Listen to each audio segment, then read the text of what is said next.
I know that my audience consists of a lot of aspiring realtors, so here's a video that lays out step by step how to get your real estate license. I have another video on the channel that breaks down how much it costs to get your license, so definitely go check that one out after you watch this video. I'll link that one down below. I'm just gonna walk you through what I did to get my license, and just keep in mind that your process might be a tiny bit different just because it differs from state to state.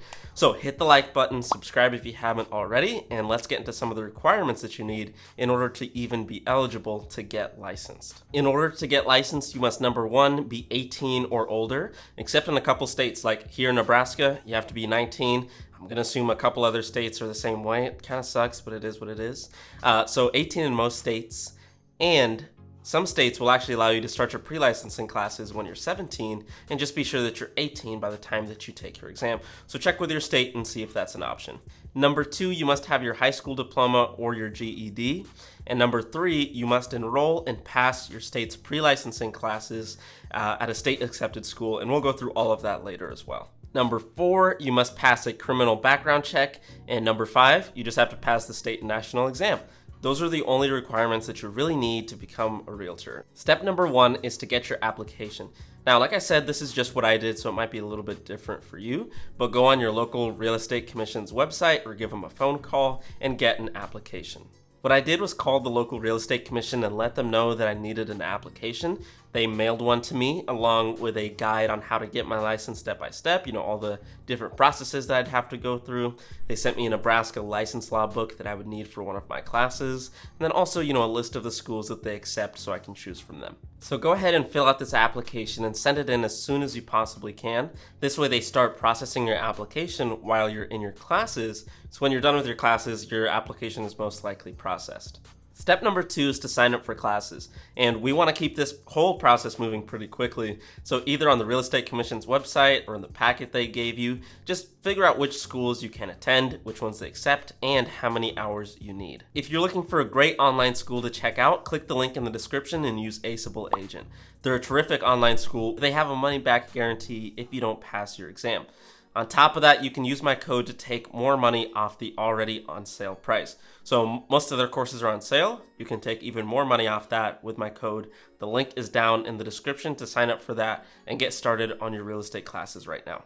For myself, I needed to hit 60 hours in education, and there were multiple classes to choose from, like Real Estate Principles and Practice, Nebraska License Law, Real Estate Finance, but I chose Principles and Practice because that covers like the national portion, and then of course Nebraska License Law for the state portion. I think most cases it's going to be pretty similar, where you take Principles and Practice in some kind of law class, but definitely check with your state, call your school, and see what they recommend for you. Go ahead and apply for your classes at this point. Just remember that if you are taking your classes in person, that spots can fill up kind of quickly. Again, the link is down below if you want to check out Aceable Agent if you're looking for an online option instead of in person. Just to recap, at this point you've enrolled in and started your classes, and your real estate license application is being processed by your local real estate commission. Step number three is your fingerprints and background check. So after you've started your classes and while your application is being processed, your real estate commission should send you instructions on how to get your fingerprints taken and your background check completed.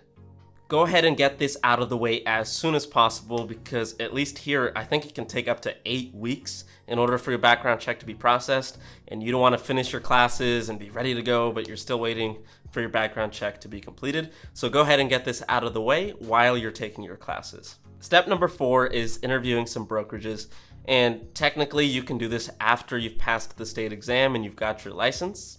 However, it's nice, come exam prep time, that the only thing you have to worry about is just prepping for the exam and nothing else. So it's up to you if you want to get this out of the way now or if you want to wait until later.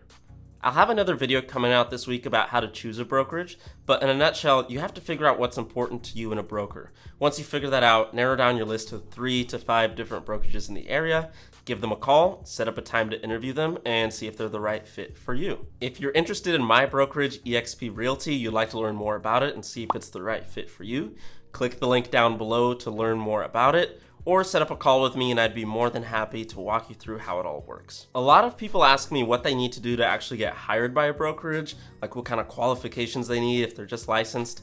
And trust me when I say that 99.999% of brokerages will take you as long as you breathe, and you've got a license. You've got nothing to be worried about. You go into that interview with some questions for them, because unlike a regular job interview where you're being interviewed, you actually get to interview them as well. So it's a little bit different, but you actually make sure that they're the right fit for you because you're going to benefit them financially.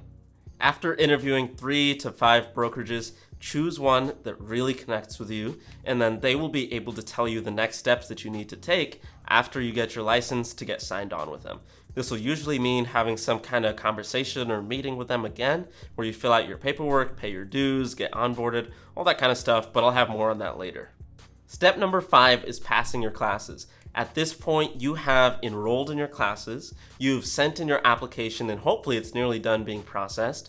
Your background check and fingerprints are probably still processing, hopefully they're almost done, and you found a broker that you want to work with.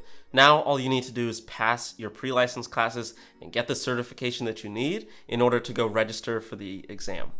Step number 6 is registering for the exam. Now, in order to register, you'll have to send in certification that you've passed your pre-license classes to the Real Estate Commission so they can add that to your application. At this point is when they'll also take a look at your background check, make sure that it's done processing, make sure that it came back clear. Because remember when I told you to start that background check early? This is why, because if you get out of your pre-license classes and you're ready to go, but you still have another 3 weeks on your background check, you have to wait for that to be, processed before you can actually sit for the exam. So the Real Estate Commission will take a look at all that. If it comes back, ready to go, they will send you the instructions to register to take the exam in person. When registering for the exam, you want to give yourself enough time to study, but not too much time that you forget everything you just learned in your classes. I would say 2 weeks is probably a good bet. Now, if you'd like to see how I passed my exam on the first try and only studied for 4 days, I will link the exam prep video that I've made down below. Step number 7 is the exam prep. Now, paying for exam prep is absolutely optional. You don't have to, but I highly recommend doing it, and I like examsmart.com. This is what I use to help me pass my test by only studying for less than a week. So I will link it down below if you're interested in it. I'm not sponsored or affiliated with them in any way. I just really like their program. I believe it's a one-time $50 fee to get started, and that's all you need. So if you're interested in that, the link is down below to sign up. Step number 8 is to pass your exam. It is finally time to take your exam, and hopefully at this point you feel confident after you're studying, hopefully that you did, and you feel ready to go. Now, correct me if I'm wrong. Somebody can correct me in the comments, but I believe that the passing score you need is different in each state. For example, here in Nebraska, you need a 75% or higher to pass. So double check that with your state and make sure that you know exactly what you need to pass. There will be 2 portions on the exam, the state portion and the national portion. Now, the state portion is going to cover things that you may have learned in your license law class, things that are specific to your state, whereas the national portion is going to cover things like vocab, general terms, a little bit of math, things like that. What you don't want to do is stress about the exam. People hype this up way too much. As long as you have done the proper exam prep and you paid attention in your pre-license classes, you should be fine. Do not stress about it. That will just make it 10 times worse. Step number 9 is to actually get licensed. So after you've passed your exam, the second to last step is actually getting licensed. Now, this might be different for you, but the way that this worked for me is that I went back to that broker that I had chosen, and then they sent in my passing score to the Real Estate Commission, along with dues that I needed to pay and certification that I was going to hang my license with that broker that I had chosen. It might take a couple days for your real estate license to come back, but once it does, you are officially a licensed real estate agent. But there's one more step. Step 10 is the last and final step to actually become a real estate agent, and this is to pay for, the MLS, get set up with your local Realtors Association, get set up with your errors and omissions insurance, get set up with your broker and pay any fees that they may charge you to get signed on with them, and any other little fees that may pop up along the way.